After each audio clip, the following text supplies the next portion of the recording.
नमस्कार मंडळी, आम्ही मालवणी या चॅनल आपले मनापासून स्वागत आहे। हे बघा, मस्तपैकी आज कुरकुरीत फ्राय भेंडी करून दाखवणार आहे। आता आपल्याला ही रेसिपी पाहायला घ्यायची तर ही कुरकुरीत भेंडी करताना आपल्याला जे बिया शेवटी राहतात, म्हणजे लास्टला असे आपण वरून भेंडी फ्राय करायला घेतल्याच्यानंतर पीठ राहतं, त्याच्यानंतर असे गोळे करून तुम्ही फ्राय केलात तरी चालून जातं। कोणताही भाग तुम्हाला टाकायची गरज नाही लागत, एक नंबर खायला लागतं। तर अशा प्रकारे आता ही मी भेंड्या फ्राय करून दाखवलं आहे। तर चला तर आपण आता ही रेसिपी पाहायला घेऊया। नमस्कार मंडळी, चला तर आता आपण भेंडा फ्राय, कुरकुरीत अशी भेंडा फ्रायची रेसिपी दाखवते। त्यासाठी आपण भेंडी बघा स्वच्छ धुवून वगैरे व्यवस्थित अशी पुसून घ्यायची आणि मग नंतर आपल्याला ही कट करायची। तर आता ही मी धुवून घेतलेली आहे, पुसून घेते, मग आपण ही कट करायला घेऊया। हे बघा, आता आपण ही छान अशी पुसून घेतलेली आहे, तर आपण ती आता कट करायला घेऊया। कट करण्यासाठी आपल्याला प्रथम देठ काढून घ्यायचं आहे, पाठचा भाग काढून घ्यायचा आहे।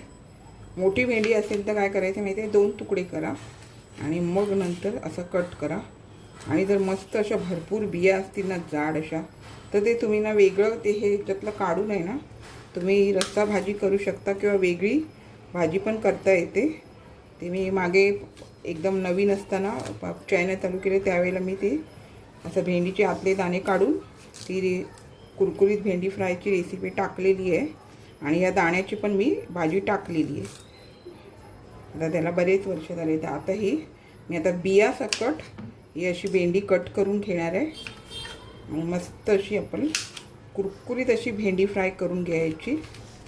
खूप मोठी असेल ना तर कढईमध्ये ते आपल्याला वळवताना त्रास होतो, त्याच्यामुळे तुम्हाला मोठी भेंडीचे जरा कट करून घ्यायचं। एखाद दुसरं असं भेंडी खराब असते ते टाकून द्यायची, ती घ्यायची नाही आपल्याला।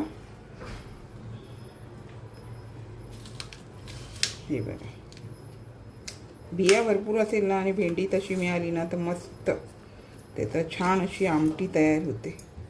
तर हे बघा, आता मी अशा प्रकारे ही जी केली आहे ना कट, तशा प्रकारे मी आता सर्व भेंडी कट करून घेते। आणि आता ही भेंडी आपण भाजी वगैरे भरतो ना, त्यामुळे ती ही भेंडी थोडी हे होते। तुम्ही आदल्या दिवशी आणला नाही दुसऱ्या दिवशी केलात तरी चालून जातं, तसं काय हे नाही आहे। आता ही बघा, मी आता ही बाकीची पण आहे ना ही अशा प्रकारे सर्व कट करून घेते।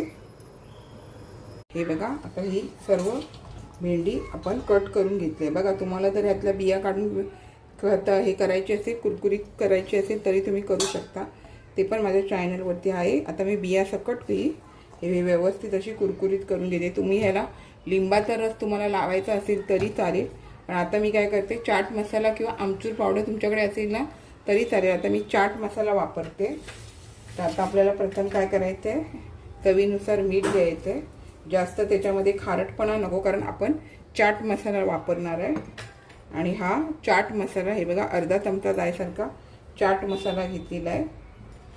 त्याच्यानंतर हे अर्धा चमचा धना पावडर घेतलेली आहे, अर्धा चमचा जिरा पावडर घेतलेली आहे, भाजून घेतलेली जिरा पावडर आहे, कच्ची नाही आहे। अर्धा चमचा हिंग घेतलेला आहे, अर्धा चमचा हळद घेतलेली आहे। तुम्हाला आवडीनुसार तुम्ही मसाले घेऊ शकता। आणि 1 चमचा लाल तिखट मसाला घेतलेला आहे। जास्त तिखट असा कुरकुरीत आपण करतो ना, त्याला जास्त तिखटपणा नको।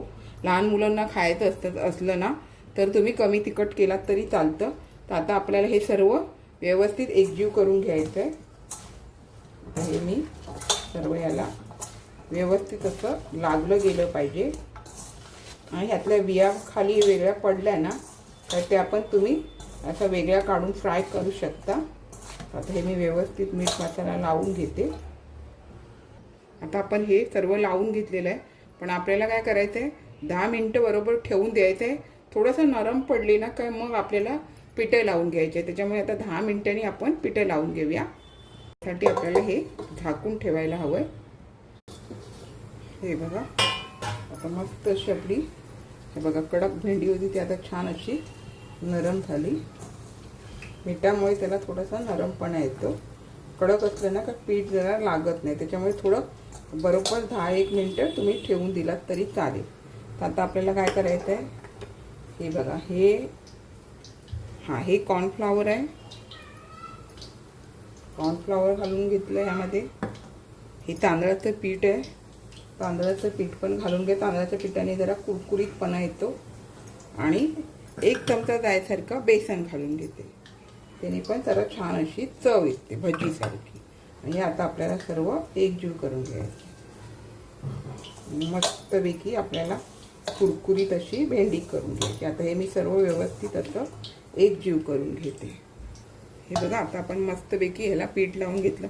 तुम्हाला थोडं जास्त हवं असेल तरी चालेल, पण कमी लावलं तर जरा भेंडी कुरकुरीत चांगली होते. तर आता आपल्याला तळायला घेऊया, कारण तेल पण तापलेलं आहे. आता हे बघा, तेल छान तापलेलं आहे. यामध्ये थोडी थोडी भेंडी तळून घ्यायची. एकदम जास्त तळायची नाही, नाहीतर मी ती भाजली जाणार नाही. तर यामध्ये मी थोडी घालते. आता आपलं तेल चांगलं तापलेलं आहे. भेंडी घालून घेतलं आणि आपलं थोडंसं लो आणि फास्टच्या मध्ये आपल्याला तळून घ्यायचे, नाही तर वरचा भाग सगळा आपला करपून जाणार. हे बघा, आता आपल्याला हे साईडचं यामध्ये घालून घ्यायचं. लगेच पलटी नाही करायचं, थोड्या वेळाने पलटी करायचं. त्याच्यामुळे आपण थोडासा किंचित गॅस मंद केलेला आहे आणि स्लो आणि फास्टच्या जरा मध्ये ठेवलेला आहे. तर व्यवस्थित आता ही फ्राय होऊ द्यायची. हे बघा, तुम्हाला वाटलं आपली भेंडी आता छान अशी कुरकुरीत व्हायला येते, तर आपण काय करायचं, थोडं अलटी पलटी करून घ्यायचं. म्हणजे खालीवर व्यवस्थित असं भाजलं जाणार. चिमट्याचा वापर केला ना तर काय माहिती, हातावर तेल उडायची शक्यता नसते. तर सहसा तुम्ही चिमट्याचा वापर करा अलटी पलटी करण्यासाठी तळणीच्या पदार्थांमध्ये. तर हे आपल्याला दुसरी भाजी पण छान अशी फ्राय करून घ्यायची. तर ही बघा, मस्त अशी कुरकुरीत आपली भेंडी तयार झालेली आहे. आता ही आपल्याला काढून घ्यायची. एकदम कुरकुरीत अशी होते, खायला पण खूप छान लागते. आपण आता ही चाळणीमध्ये काढून घेऊया, जेणेकरून तेल आहे ते निथळलं जातं. तर आता अशा प्रकारे मी बाकीची पण करून घेते.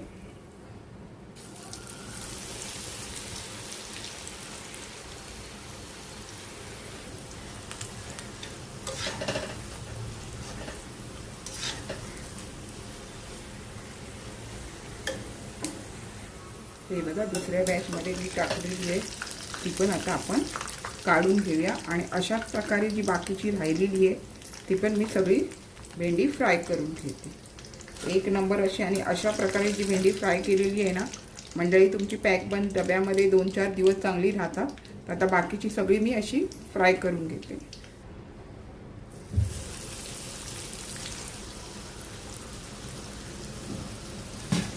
हे बघा मंडळी, छान अशी मी आपणास कुरकुरीत अशी भेंड्या फ्राय रेसिपी करून दाखवलेली. बघा, आवाज पण मस्त असायचं, छान झालेली आहे. आपण पण नक्की अशा प्रकारे करा आणि ही 2-4 दिवस छान टिकते. तुम्ही नुसती खा किंवा वरण भाताबरोबर जरी खाल्ला तरी चालून जातं. मुलांना खूप आवडतात. अशा प्रकारे तुम्ही नक्की करा.